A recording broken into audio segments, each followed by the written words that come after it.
So without further ado, let's turn it over to the lovely Alisa Donnelly. So Alisa, for those of you who haven't seen her before or heard this wonderful name before, Alisa is with the Kelly Fry team, Keller Williams, in the Coquitlam, Port Coquitlam, Burnaby area, and of course Fraser Valley. And Alisa and Kelly and Cameron and their whole team, we all work together on a number of different things.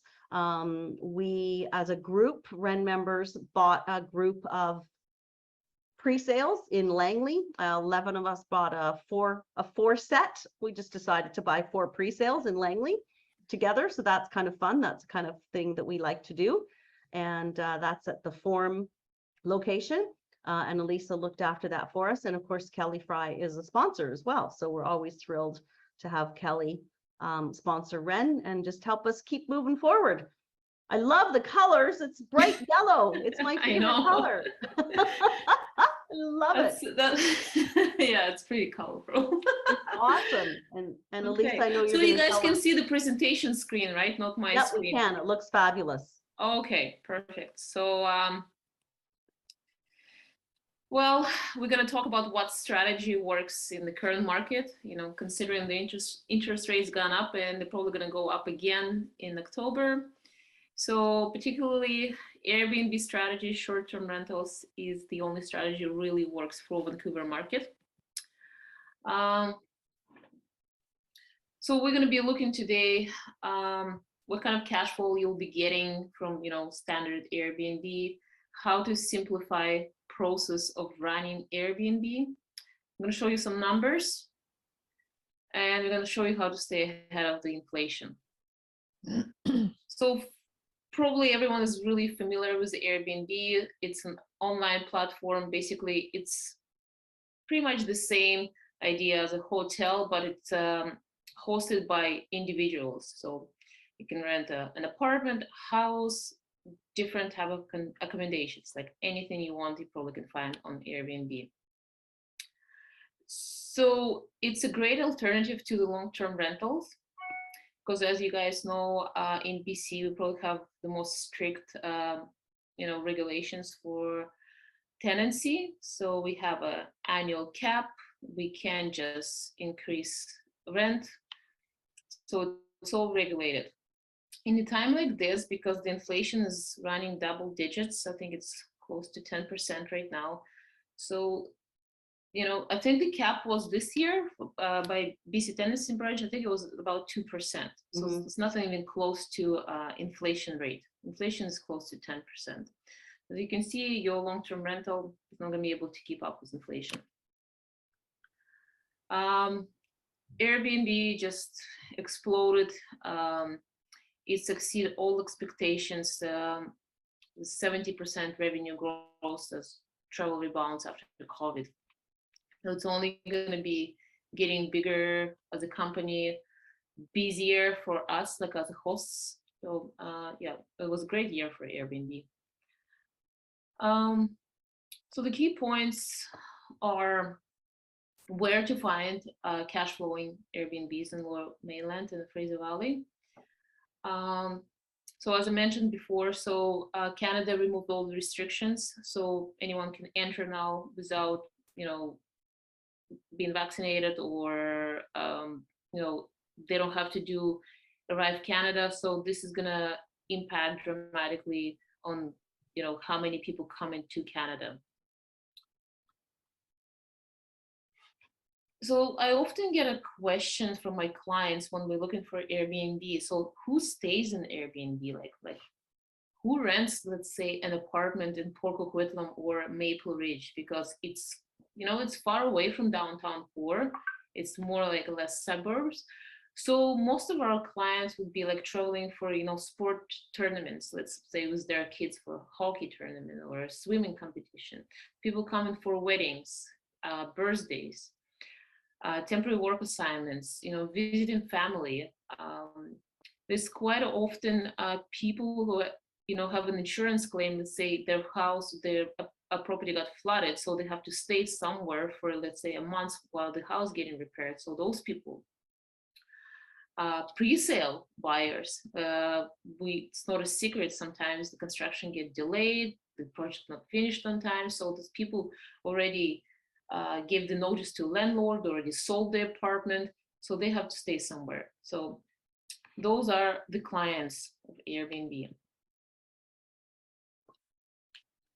So we're going to be looking at the numbers, but on average, so you're looking at rental premium anywhere between 40 to 120% over regular market rent. It's huge. So again, it's a hedge against the rising cost. And as I mentioned, so the demand just keep rising for this type of accommodations. So Kelly and I have several Airbnbs. I think Kelly has 19 right now. I'm just getting my second one up and running. So here's just examples of areas we run Airbnb. So Coquitlam, Maple Ridge, Mission, Abbotsford, Port Coquitlam, Langley, Surrey, different types of property, apartment, townhouses, detached houses, basement suites. So pretty much anything can work for Airbnb. So this is how it looks, just a screenshot of the schedule for different properties. Also, most of the travelers are within North America, so it's US and Canada. Some people coming from Europe. So here's a few examples of Airbnb. So we've got, so this is a Cloverdale, it's 2-bedroom apartment. Sorry. Another one in Maple Ridge, again, 2-bedroom. So this one's, it's a suite actually in the house. Langley, we actually love Langley. There's a lot of opportunities in Langley. Aldergrove, townhouse. So here's the numbers. So we're going to do this comparative analysis for, market rent, long-term versus Airbnb rent. So this is all real numbers. So if we take a look at 3-bedroom apartment, basement suite, sorry, in Coquitlam would go on average 2,500. Airbnb would bring us 4,600. So this is an increase of 84%. Aldergrove, we're going to 48% increase. Maple Ridge, 54%. So it's a substantial difference. It's a good cushion. We have a inflation running high. Sorry. Okay, so how to make your Airbnb stand out? Like there's lots of offer, properties offering on Airbnb, but the key thing to have a professional stager and professional photos. So this is absolutely must if you want to run successful Airbnb.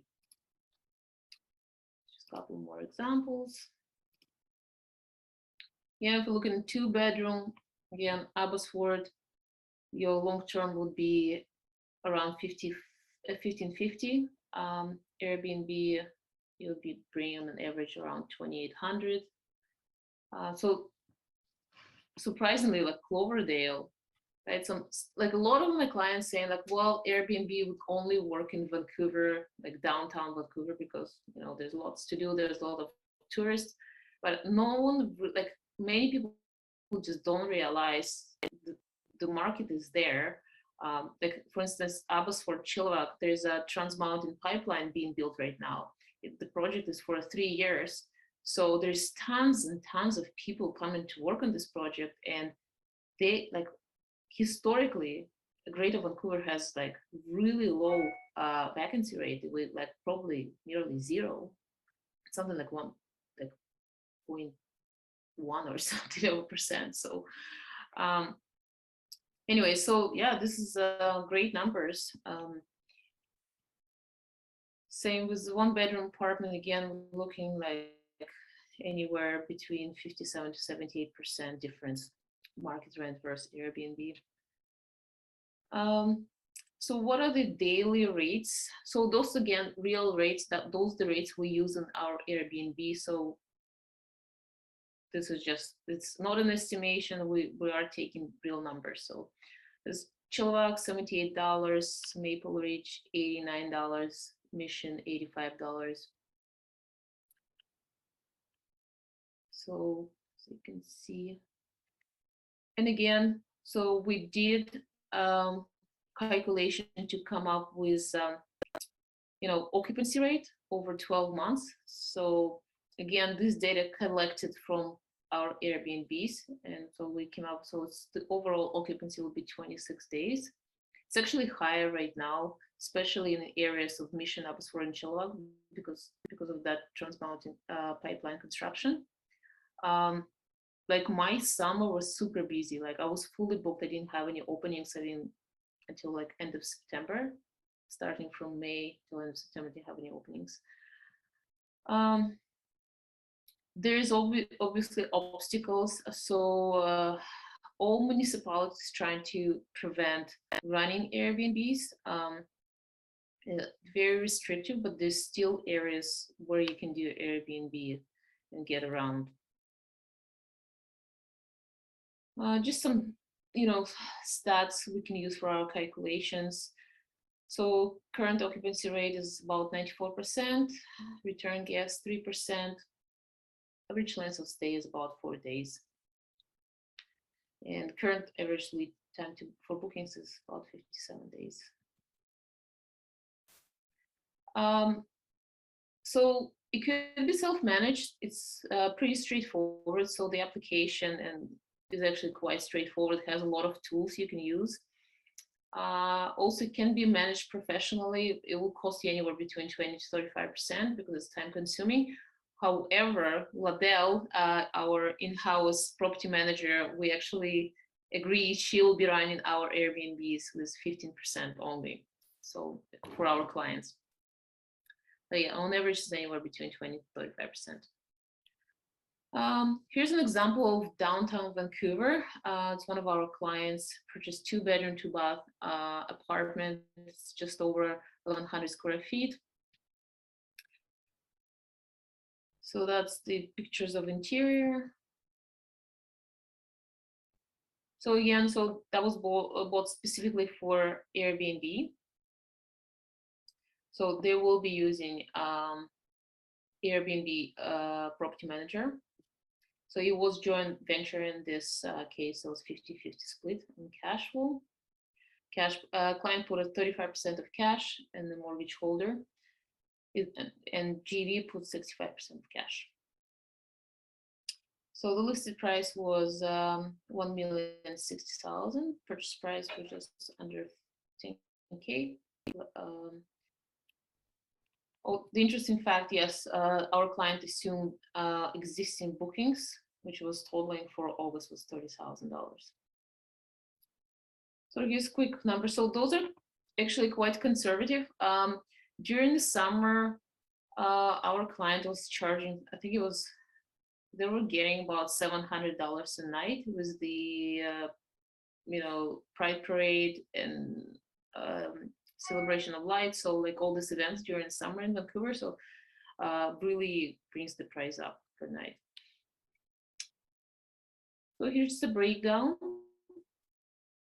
So you've got your annual gross income of $110,000.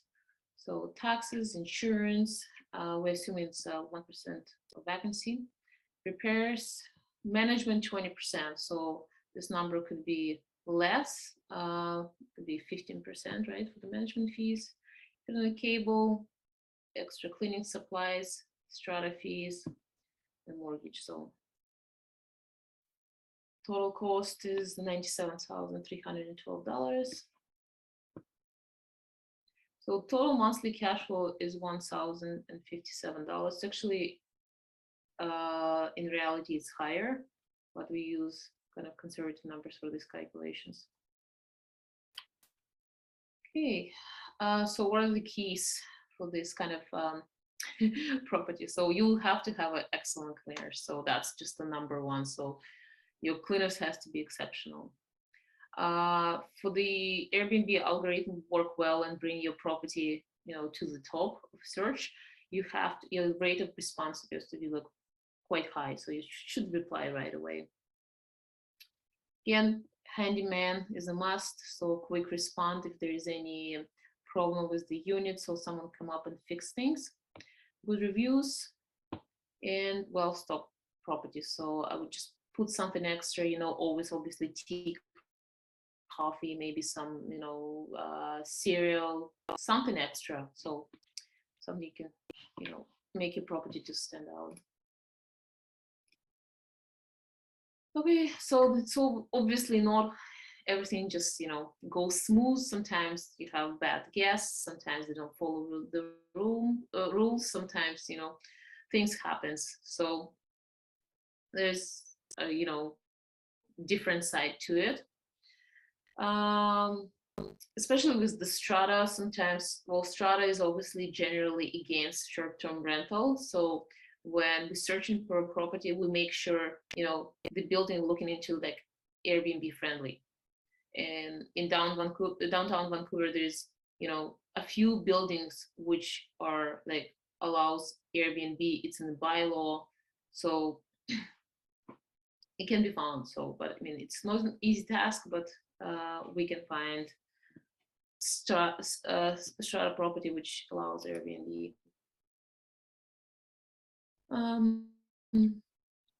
It's kind of just I don't know, Liza, how much time do I have? Because I can't hear you. You've got quite a bit of time, but we can come back to some of the Airbnb stuff if you want. If you have questions, we always can come back. Yeah, I'm just 'cause gonna go over the market. You went past a couple of things quickly, so we'll come back to those. But it'll be good to take a look at some of the market pieces. So this is great. Okay, sounds good. So we're gonna do just a quick market overview and just see where things heading. So as probably everyone knows, the market is changing. So the interest rates being increased several times. So we're expecting another increase in October. I think it's going to be anywhere between 0.5 to 0.75. So it obviously reflects the market at the moment. So the key components we are looking at is the inventory, days on the market, and the price. So this stats is annually based. So we're comparing September 2021 to September 2022. So we don't see actually a significant increase in price just yet because we have such a crazy market, such a crazy increase. So I mean, the price has been decreasing for several months right now, but we still don't really see on that on statistics because it's on annually based. So, but anyhow, I love to look at the number of listings. This is crazy. So we're getting like plus 95%. So just doubled the amount of listings in Maple Ridge. Same here for townhouses. Condos, not too much inventory actually for the condos. And we're still looking at the positive increase for the prices. Average days on the market. So again, it's slowly climbing up. So the property is sitting longer. It doesn't sell within 5 days. So that's a little bit different market right now. So Langley. Before you jump onto that slide, and I mean, we can talk about it on the other slides as well, but I think there's a couple of, key things that are important to just kind of highlight, right? Like a healthy, balanced market is between 30 and 60 days on market. So the craziness that we were experiencing all across Canada with, 5 days on market is not really good for anybody. I mean, that was hard for you guys to work in. You've got disappointed clients all the time because you've got, 29 people competing for one property and only one realtor is going to walk away with a happy client. So yeah, we're not quite in, and I'm sure you're going to probably talk about this, but we're not quite in the buyer's market yet. But these days on market, it's still not bad. And did I hear you say the inventory is still going up? Like more people are actually listing or more new properties are coming online? Yeah, we're getting like the inventory is slowly building up. So like, let me just go back to Maple Ridge. So the total listing, so plus 95%. So it's gone up quite a bit. So again, here for the townhouses, 214%. So compared to last year, so it's quite significant. So the first we have to build the inventory. So we have excessive amount of property. So we have a selection. So that will push the days on the market. So the days on the market is going to increase, and then just the last component will be the price, when the seller finally gonna realize, okay, I've been sitting on the market 90 days, I have no offers, so I'm gonna drop my price. Like I write like probably twice or three times a week at least, so I can see the sellers are still have this expectation to get like nearly full price. They don't want to let it go. And the funny thing is, in Vancouver, probably about 40% of population, or whoever holds the property, they don't have a mortgage on it, so they don't have to sell. There's no motivation there. So yeah, so it's not like we're getting some good deals, some discounts, but it's there's nothing like crazy yet. Yeah, and it's interesting to a lot of people think we're already in the buyer's market. We're not there yet, but we're definitely seeing that over the next 6 months that's gonna shift. There was a comment here. I just want to double check here. Price went up 105.9% from September 2021. Is that right? Did the prices more than double? It depends. You really have to drill into like particular area. Yeah. But I think like in some areas it was like we've seen like 40% increase in pricing. Yeah. Yeah, that stat you might want to. Where's that stat, Kathy? That was on the last slide. Says something about it says 105% increase. So maybe. Was it on the last slide? Maybe it's, yeah. Let's have a look. Oh, this is not the price. This is current days on the market. Days on market. Yeah. Yeah, it's just a bit of a confusion. So this is the price. This is days on the market, and this is the new listings. Yeah. That makes more sense. Yeah. So yeah, the detached we'll go houses. through more of them, and then if people have got questions, we can bounce back and forth. But yeah, it's good. It's it's really interesting to take a look at things like the days on market and the number of listings going up. Like, people are actually going to be able to buy a property if there's more properties listed. Yeah, no, for sure. Yeah. Like the Langley, for instance, yeah, we can see like crazy numbers too. Like, it's like if the inventory going up, the days are going up. But interestingly, like condos, same with Maple Ridge, condos are like still only 21 days on the market, and actually this one is actually decreases, funny enough, and not significant increase in inventory. So the condo is pretty tight. Okay, so Surrey is a bit of a it's about 10% decrease in detached houses. I have to say, if we go further east, like Maple Ridge, Surrey, Abbotsford, Chilliwack, so we see like a larger discounts. But actually, the closer we move to Vancouver, Vancouver holds its value very well. So you can get maybe 100, 150K off of detached house in Abbotsford. It's probably not going to happen in Vancouver. So yeah. And it depends what it is again too, right? Like it's always interesting to kind of watch the stats and see what it is. And I think, one of the things, again, that is a good reminder, the prices that we had for that period of time when people were paying, $100,000 to $300,000 over asking. I mean, we couldn't possibly expect that was going to last. And so the prices, they were overinflated to start with, and so they're coming back down to something that's maybe a little bit closer to where they should be. Yeah, no, I agree. I agree. It's so not sustainable. So many interesting factors that are coming in. So yeah. And Mission, wow, look at Mission. Yeah, so Mission is interesting one. So yeah, we're definitely getting more inventory. So you can see, like, especially in detached sector, so 130% of new increase in inventory. Not too much in townhouses. Again, condos getting quite a bit. But again, total listing, 28 listings, like that's not a lot. So 28 listings in Mission. So yeah, they're still lacking, their condo market is very tight. Okay. I was forward again. So yeah, as we can see, so they're still showing, positive increase. So they still show increase in prices, but it's deceiving because, as I said, the peak of the market was somewhere February, March. So we are like several months we've been like the market has been going down. So this is just because it's based annually. That's why we still see a little bit of increase, but in reality, the market is going down. Okay, so New Westminster, as I said, like the closer we start moving to Vancouver, so New Westminster is next, it's bordering with Burnaby, and Burnaby is bordering with Vancouver. So again, we don't see, like much change in listings. It's only 4.5%.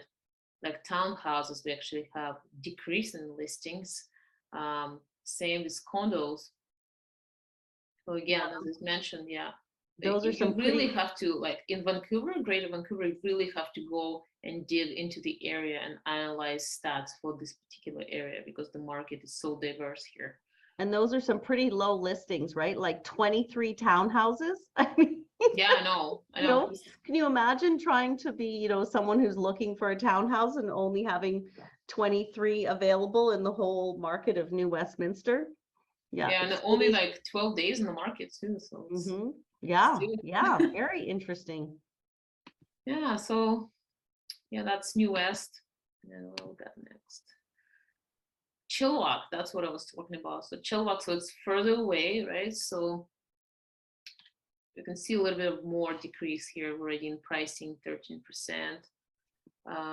Days in the market going up, your inventory is going up. So yeah, so here we see negative numbers in detached, townhouses, condos, just because it's. And Chilliwack was really like, it was just, I mean, none of us could believe the prices that were going on in Chilliwack at the peak, right? I mean, it was crazy. Everyone was working from home, they want a bigger house. They said like, well, I don't care. I'm gonna move to Chilliwack from downtown Vancouver. So like, yeah, it was an interesting time for sure. But again, look at the Vancouver East. So we've got listings decrease. We actually have less listings than we had last year. Same days in the market, like, yeah. I mean, a little bit different with townhouses, but yeah, it's holding pretty well, I have to say. Like, there was a lot of pressure put on the real estate market, and Vancouver, I guess it's performed quite well. But it's historically, like the actual Vancouver area probably is the best in terms of like, holding its value compared to, let's say, Fraser Valley. Yeah, Vancouver, one of the top markets in the world, really, in terms of, top 10, top 15, top 20. So yeah, there'll probably be a couple of questions. So maybe we take before we jump into the opportunity. Does anybody have any questions about the slides? And remember, we do have this recorded. So if you wanted to go through it slower and take a look at some of those and study them a bit deeper, it's always fun to be able to do that. And just with the Airbnb, is the deal that you're showing us, is it Airbnb-able? Well, it's actually pre-sales. So without pre-sales, as you know, most of our buyers would be investors. So we encourage everyone to get on the Strata console and basically, make sure the building stays Airbnb friendly. And that's actually what happened in one of the buildings in Langley. Kelly's team, like I think it was 2 years ago. Again, it was one of the pre-sale projects with like a lot of investors bought in. including Kelly herself and Kyle Green. So they are sitting on the Strata console, and like it's Airbnb friendly because they basically vote every time the management company trying to bring up saying like, okay, we want to get rid of short-term rentals. They say no, we don't actually. So yeah, that's the key thing. So you buy the unit, get in Strata, and you participate. So also have to say like because I work with Russian community, like Russian speaking community quite a bit, I've noticed a huge inflow, like obviously people from Ukraine, like refugees. So like our rental market is gone even crazier. It's been crazy for the last 6 months, but it's different level right now, like because there's all these people coming in. There's a lot of people fleeing from Russia because of the military draws. And I just had 2 clients came from Russia, basically said they moved, they basically ran away and said like, yeah, we're moving to Vancouver. They have 2 kids in university and they're moving in themselves right now and just bringing cash. And they're like, yeah, we'll buy. So wow, amazing. So yeah, cash, yeah. It's going to be a very interesting year ahead, right? So let's take a look at the deal that you want to present, and then we can turn the screen off and have a chat. There's a couple of notes I made as well, so we can talk about some of those. That looks nice. Where's that? So this is Surrey. So it's like it's an interesting project because this project not only have like 1, 2, and 2-bedroom apartments. It also has a loft. So this like the ground level. So these units, you can see my mouse right moving. Mm-hmm. Yeah. Yeah. So those are lofts. So it has a separate entrance, which is perfect for Airbnb. So, and they're quite funky too. So I think it will be like really good. It will be a nice photos. People like something, unusual. So like 2-level loft would be nice. So this is located very close to SkyTrain. I think it's about 5 minutes walk. Close to university. Close to the hospital. So Surrey is one of the fastest growing communities. I think I want to say it's close to 10% on an annual basis. In Canada, right? One of the fastest growing in Canada. Yeah. Well, even in Vancouver, I think it's Surrey number 1. I think Langley number 1, Surrey number 2, and Maple Ridge number 3, something like that. So these 3 cities is like leading the way in terms of like population growth and jobs increase and stuff like that. So yeah, Surrey is actually Surrey is predicted that it's gonna outgrow of Vancouver population. So there's lots of construction there. So yeah, so this pre-sale, so they actually exclusive access. They don't even have a disclosure statement, so we can't write a contract, but you can still make a reservation. So you obviously have a first pick. So all units are available. Once again, we're going to be able to make a reservation. The contract is probably going to be a few weeks when they get the disclosure statement done. So, and completion is spring 2025. So we did run numbers for the Airbnb. I think this one's done for a 2-bed apartment. So we're anticipating that we're going to be receiving. So all the numbers are calculated based, on the numbers I presented earlier. So like, I think it's like 26 days occupancy per month. Nightly rate, I would have to look it up and see what we use, but I think we probably use about 150 per night, which is reasonable for a 2-bedroom apartment. And that listing price, is that what you're anticipating it's going to be for the public, or is that that's going to be the Keller Williams Kelly Fry pre-sale price? Yeah, that's Keller. That's including GST. Okay. Yeah. So yeah, and then we've got our property tax, insurance, utilities. So the property management, we're calculating based on 15% because we have our in-house property manager. Cable, miscellaneous, strata fee. So because we already have information how much they're going to charge for strata fee. And a mortgage we've calculated based on the current rate. So I think it was 5.2 or 5.5. So it's quite high. you're still getting positive cash flow of $217. And so the breakdown, down payment, I think we're taking 25% for the down payment. Property transfer tax, legal fee, appraisal. So initial investment. I don't know. Oh yes, so this is like we estimated, so it will take about $20,000 to buy furniture, stage it, get all the supplies for kitchen, bathroom, and so on. Okay, so yeah, down payment 25%. So we got mortgage amount $484,000, 5.1 interest rate, and over 30 years amortization period. So just a side note, with current inflation, the nightly rate probably in 2025 will be different. So we're calculating our gross rental income based on the current rates. But however, with the way we're going right now, I think it's going to be a different number. Who knows, right? Who knows? Yes. Gosh, even over in Victoria, like our hotel rate, I remember a couple of people looking at the Oak Bay Hotel on like an off season last year, I think in November, and it was $565 a night. And we were all just like, what? And the Best Western was $400 a night. I mean, the hotel prices are just going up. So, I mean, everything else is going to as well. Well, they'll be forced to go up because I mean, like all supplies are going up. Construction materials are going up. I mean, wages eventually would have to go up because people are not going to be able to afford their living. So they would have to increase the wages. Therefore, the hotel rate is going to go up. It's a simple math. So yeah, kind of, I don't know. It's probably going to be different in a couple of years.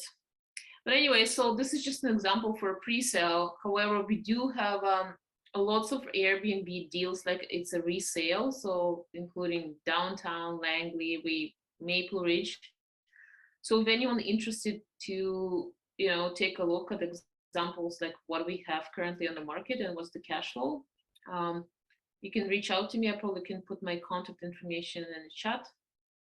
Just send me your email, and we always like send, deal of the week is usually cash flow and properties based on Airbnb mostly these days. So yeah, we'll leave my contact information, and if everyone interested can just reach out to me and I'll put them on my mailing list. That's great. Cool. Always good to see different ways that you can still make things work, right? So we can just talk about a couple things. So I'll just turn that screen. There we go. Now we can see everybody. So a couple of interesting things, right? Like with Airbnb. So most people are familiar with it. I mean, we can talk about Airbnb specifically. You can talk about short-term rentals. You can talk about executive rentals. I mean, with the remote working, with the more traveling, with people being able to travel and work from anywhere. I mean, we even have people working for the federal government of Canada who are working in Spain, right? So when would you have thought in this lifetime that you were allowed to work for the federal government, but you could work from over in Spain or Turkey, or have VPN and we'll work for federal government? So we're really changing the way we work, and that's changing the whole face of how we look at property in not only the the long-term rental market, but the short-term rental market. So Airbnb and short-term rentals are everywhere. It's pretty much it's every community that I go to now or hear from, there's some kind of remote or transient or school or online program or something. So there's really nowhere where an Airbnb you can make it, like, I guess what I'm saying is you can find a way to make it work almost anywhere. So it's really interesting to see how it's grown so much. Small towns, surprisingly, very surprising how successful they are even in small towns. one of the pieces of news that was on check the other night was a school bus conversion in Souk. So I'm not sure if anybody's seen that, but if you Google the Souk school bus, it's an Airbnb story and it made the news, right? So it's really interesting. This lady converted the school bus and she's got it on Airbnb and it actually made the news. Again, you know, looking at the municipal bylaws, always important to make sure you're playing by the rules. So that's something that, you know, we just make sure that when you're looking at setting up an Airbnb or a short-term rental, that you're following whatever the local bylaws are. There's a lot of major centers that have put a lot of restrictions on, but there's still lots of places that don't have restrictions on yet. So you can go into those markets, but keep in mind that those might change. So you just want to be prepared for how will you shift if you're not able to do Airbnb. And one of the really interesting things, Alisa, I'm not sure if you know this yet, but Airbnb has actually looked at their stats from the last couple of years, and they have said that more than 20% of their bookings are now more than 30 days. So that really shows the change in the trend. So all of those kinds of things that you talked about, Alisa, the gaps that people need to fill while they're moving to another city and trying to find a property, you know, have the insurance claim, have a house that's being built and isn't finished yet, are working. Like I've got 3 traveling nurse companies that reach out to me now, and their traveling nurses typically come for a 6-week to a 2-month period, and they love short-term rentals. So the cool thing is that after 30 days, you don't have to follow the same short-term rental guidelines, because it's not short-term rental if it's over 30 days. Yes. So if you're doing over 30 days and you want to still be able to offer an Airbnb type property, but you don't want to get caught up in the municipal bylaws of it, you can do more than 30 days and you're basically, you're not skirting around it. It just doesn't apply. So it's almost considered like a regular rental. So there's still some really good opportunities to be had, even with those longer rentals. So it's worth looking into those as well. Like I don't do anything under 30 days. We do all of ours over 30 days, and it just makes it easier for what we're doing right now. And the dollars are fantastic, especially, you know, in a place like Victoria. So where we've got lots of remote workers and government contractors coming in and shipbuilders and lots of short term. So really interesting from that perspective. And a couple of questions that came up, I'm not sure if you saw in the chat, but really interesting to know what the vacancy rates are for some of the centers, right? Like in Victoria, our rental vacancy rate is still less than 1%. And so a lot of times the question is Airbnb having a really significant impact on that? And we argue this all day long, right? The municipality argues it, the hoteliers argue it, because of course they don't like short-term rentals at all. And you can argue on both sides. You know, is it having an impact? Yeah, but so is the way we're living. It is changing. And so we need to not look at it in just one light. We need to also look at how we're becoming more remote and how we're having more and more people move into the country, and they're not just going to land here and instantly have their forever home. So there's lots of gaps that Airbnb and short-term rentals fill.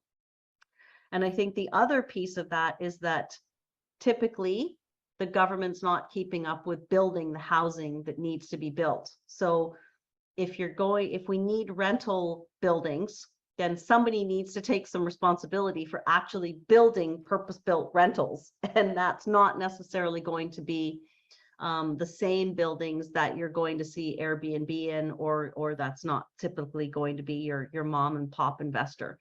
So until the actual powers that be start keeping up with the rental demand, we're not going to get ahead of it. I mean, Victoria is 40,000 units short, for example, on what we anticipate from our migration into the city and onto the island. We're 40,000 units short just in the lower Victoria, 13 municipalities. So there's whole conversations that we can get into about the short-term rental market and the vacancy rates and who needs to build rental housing. But if we're going to be investors, then we need to look at what possibilities are for when we can't just buy a condo or a townhouse or a single family home as a straight up investment, and short-term rental provides a way to still get into that market. And sometimes if it's your first time buying, it's a really great opportunity to get into that market if it's your first investment, because you can still get in for a reasonable amount of money, and it's a good thing to partner on. So for us, we've got our 4 little properties that form, and we don't know what we're doing with them yet. We'll see how the market goes, but 1 or 2 of those could be Airbnb. So we'll work on that as we get closer. So anybody have any questions? Alisa, anything to add to what I just rambled on about there? No, I think that's great. Yeah, form is coming along. I think they're putting roof on. Oh wow, nice. Yeah, so they're actually, yeah, they're. I think I've been there like over a month ago, and they had the framing all framed up. I think they were going. They were framing last floor, so I'm pretty sure the roof is up because Terrific. they're anticipating, rainy season, so they're trying to finish the framing, wrap the building, and just move into, onto the interior work. Yeah. So yeah, form is coming along well. Hopefully, and if you guys planning to run Airbnb, jump on the Strata console. Yeah, let us know when we need to get ready for that, because absolutely. We'll figure out who's going to be the best person to do that. So, well, I guess we'll have 4 suites, so you have 4 suites, so you have a lot of power. Yeah, exactly. Yeah. So there we go. So we'll see how that all unfolds. That's going to be fun to watch. Lisa, yeah, go ahead. I heard a voice. Yeah, it's Rose. I was just wondering, what kind of fees are you charging for more than 30-day rentals in your Airbnb versus nightly rentals? Yeah, so generally on our Airbnb, over 30 days, we give between a 30 and a 45% discount. So for example, in one of our bachelors, we're getting about $2,200 a month. Okay.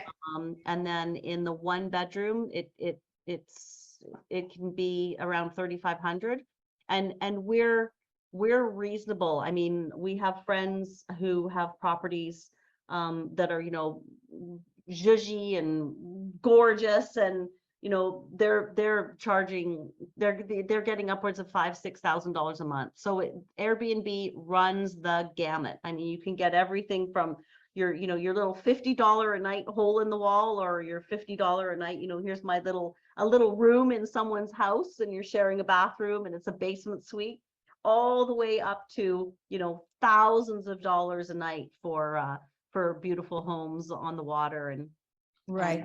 The easiest way to kind of gauge it is take a look at how many Airbnbs, when you go on to just Airbnb as a platform, for example, and you put in a couple of dates, how many dates come up available. And if you don't see dates available, then you're probably going to be able to charge a pretty fair amount. If you see lots of dates available, then you might want to, if you want to be booked, then you've got to go in at the lower end of that scale. Okay, thank you. And Rose, you're in Nelson? Yes, that's correct. Yeah, and have you got a property in Nelson that's rentable? I have a duplex, but the bottom level is fully ready to be an Airbnb, but my neighbor won't sign off on the bylaw for me to do an Airbnb. Interesting. So yeah. I'm thinking if I do longer term, like more than 30 days, then exactly. I could definitely do that. And I was just curious about what I could charge for that. Yeah. And in Nelson, again, you'll probably get good rates in Nelson because it's always in high demand. It's kind of like, there's a few places in Canada where, people say, well, in the off season, you get this, and in the high season, you get this. Nelson's one of those places that probably doesn't have too much of an off season, right? Because it's busy year round. Yes, maybe November and April, shoulder season. Yeah. Yeah, but not a huge, like it's not like the whole town goes quiet over that period of time, right? It's like absolutely not. No, absolutely not. Say, when's the off season in Victoria now? And there literally is no off season, because the snowbirds from across Canada who don't want to go overseas or down to the States, where do they come? They come to Victoria. So, we had, I think a couple years ago, pre-COVID, our November hotel rate, our November hotel occupancy, November in Victoria was 97% booked. Like that's ridiculous, right? So Hmm. in the summertime, it's like 103% because they're overbooked. So in November, which is used to be the month where it's like, okay, you know, this is the low season. Now we're down at 65%. It was still like in ridiculous 95 to 97%. And the prices were still high. So yeah, I would imagine Nelson would definitely be a place where you're going to get government workers. I mean, didn't the government buy that little hotel to accommodate all of the housing shortage that was going on in Nelson? I'm not sure actually. Yeah, I think it was one of the ones that we were looking at, and we should have bought it. Ah, We should have bought it for sure because the government was leasing it. And you know, there's nothing like having a government tenant who's going to make sure that when they end their lease, they return the property back to what it was like when they leased it from you. So if there's any damage, they're responsible for the damage. And they leased it, and I guess nobody bought the hotel, so the government ended up buying it because they needed to provide housing. So it was like, damn it, we should have bought it. oh, darn. So I guess you can't use the Airbnb platform then for that. You would just have to advertise in the paper. Oh for- no, you can still use it. Yeah, you can use the Airbnb platform for, you know, what is it? I think it's a maximum of 364 days. So you just put that its minimum stay is 30 days to get Yeah. around. Oh, wow. Okay. Yeah, exactly. Yeah. So minimum stay 30 days. And you know, maximum, I usually do a maximum of 3 months, just because for me personally, I find that it's good to, you know, turn over after that life of time. Because otherwise you're going to end up with someone who might not ever want to leave. Yeah. But yeah, it's and I'm happy to chat with you, Rose, and give you a little bit more information. Oh, that's so fantastic. Thank you. And I would also say, you know, give the municipality a call, and just, you know, let them know that you're going to be renting it out for longer than 30 days. Is there anything in particular that you need to know? Yeah, but it shouldn't be, you should be okay. And just make sure that your insurance, right? So if you've got insurance, just give your insurer a call and let them know. And yeah, there's just a few little things that are good to know. And maybe when we come up to Nelson, we'll come and stay with you. Please do. Honestly, come and stay here. It's gorgeous. I love Nelson. I absolutely love it. So Jeff might be heading up in a little while, because I'm looking over my shoulder because we've been whiteboarding a property. So it's in Salmo. So yeah, and that's excellent.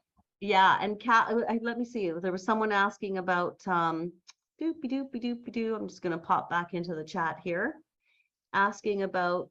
Well, I'll just pop into the chat and see. There's a couple questions. So, what other cities in BC that have almost no season? So, a lot of the tourist centers that have both a summer season and a winter season.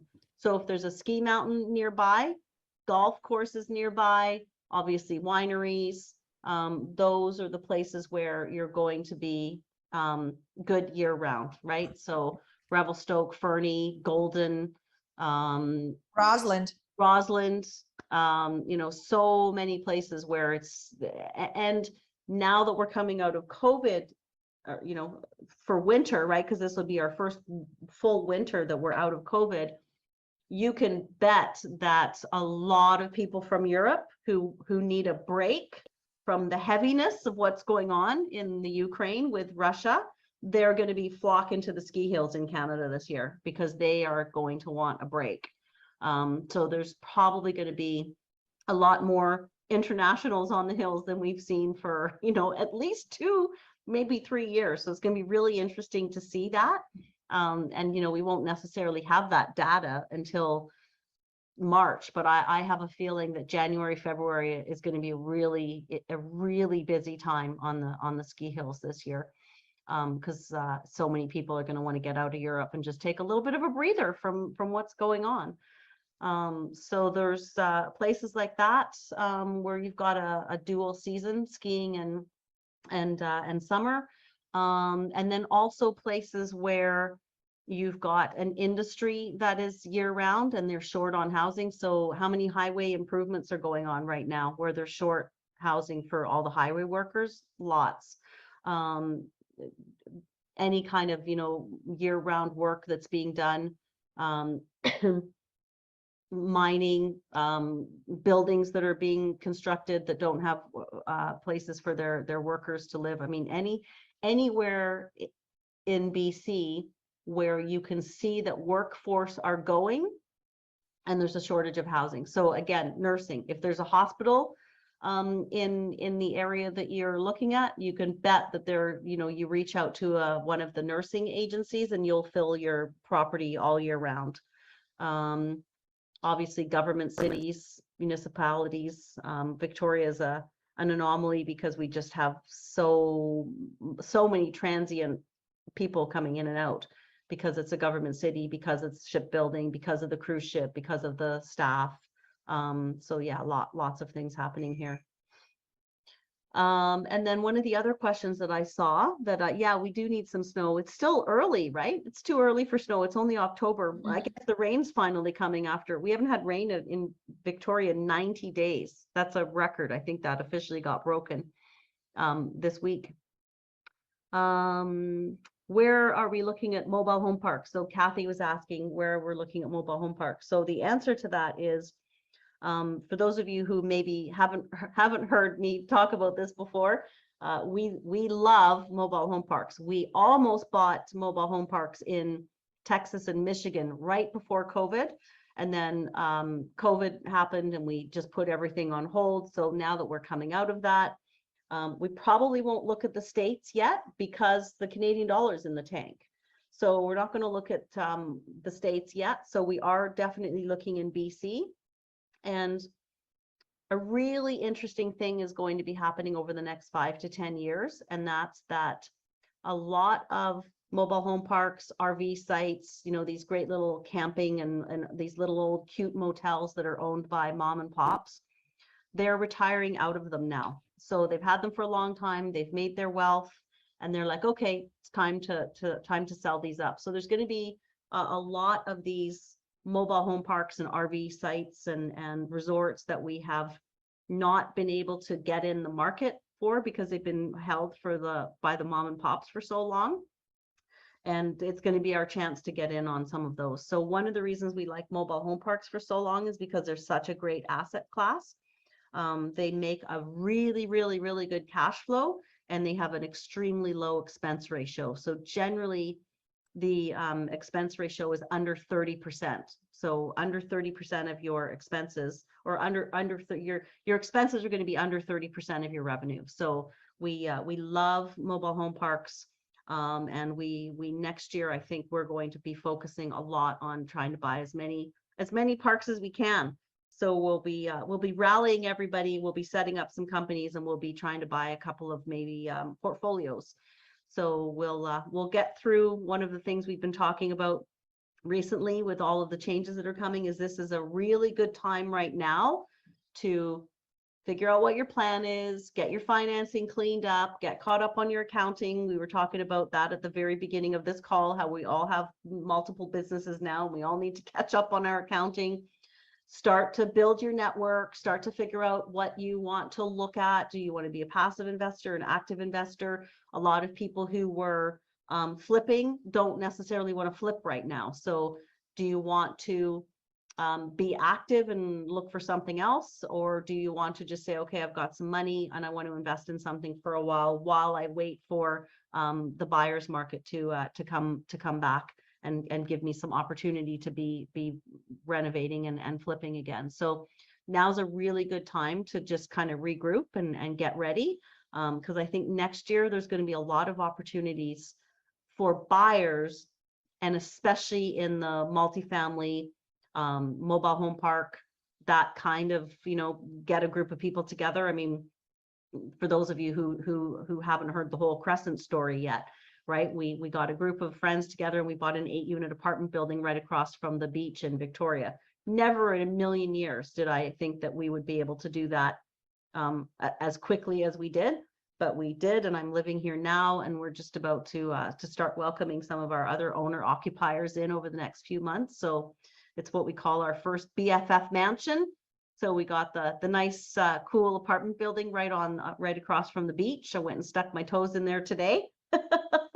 And yeah, it's fantastic. We've got a group of friends who got together and we bought an apartment building, and we're going to start seeing more and more of that, because it's going to make sense to get your groups together and buy buildings, right? So we talk about buying pre-sales, you know, we'll eventually be partnering with Alisa and the Kelly Fry team and a group of us, and we'll just buy an apartment building. So we you know, get developing down the road, but we'll wait for that until we get a little bit bigger in the group. But yeah, lots of interesting opportunities going to come up. Cool. So anybody have any more comments or questions? We're at about 8:15. We usually finish sometime between 8:15 and 8:30. And we do have this recorded. So for WREN members, if you want to check out their recording, it'll be up in a couple of days. And you can go back and take a look at those slides and analyze all those slides. And see all of those fascinating numbers. Hey, Maggie. You're muted. Did you want to say something? No, Oh, I just you just decided decided to turn to my show us camera your back lovely on. face. How are you feeling? This might be the first time I felt alive in 3 weeks. I don't know that I've ever been this sick in my life. I know it's That's- brutal, isn't it? Yeah. I'm yeah, still like, I can feel my voice going again. Like it's been one of the worst bugs. Yeah. Yeah. It was pretty horrific, and Yeah. I've spent a lot of quality time by myself because I didn't want to share it with anybody. I hear So- ya. Yep. I think there was one session last week when I didn't leave my apartment I didn't leave my building for 4 days. I was like, okay, I need to get out of here. I'm going crazy. That was enough. Mm-hmm. Okay, cool. So I think Judy wins the time zone thing tonight because she's in Ontario. So hi, Judy. Nice to see you. Cool. Well, if no one has any questions or comments, we'll finish up for tonight. I'm looking forward to connecting with everybody. And yes, we're all going to start feeling better.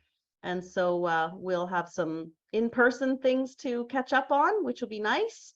A couple of little Christmas parties, and then I'll be in Mexico. So if anybody wants to join me, just let me know. I'll be down there from the 13th to the 26th of January. And if anybody is interested in Crescent, for example, we actually do still have one spot left. So if someone wants to come and live in the BFF mansion and have a super funky building that we're probably going to hold on to forever, let me know. We might have a spot for you. So thanks everybody for joining us. Good to see you. And Alisa, thank you so much for sharing your knowledge. You know, the Airbnb thing is always interesting to check in on. And great to have a little bit of a market update about what's happening in not only the Fraser Valley, but Vancouver as well. So that was terrific. And yeah, there's always hot deals. There's always fun things that come up. So always good to keep our eyes open.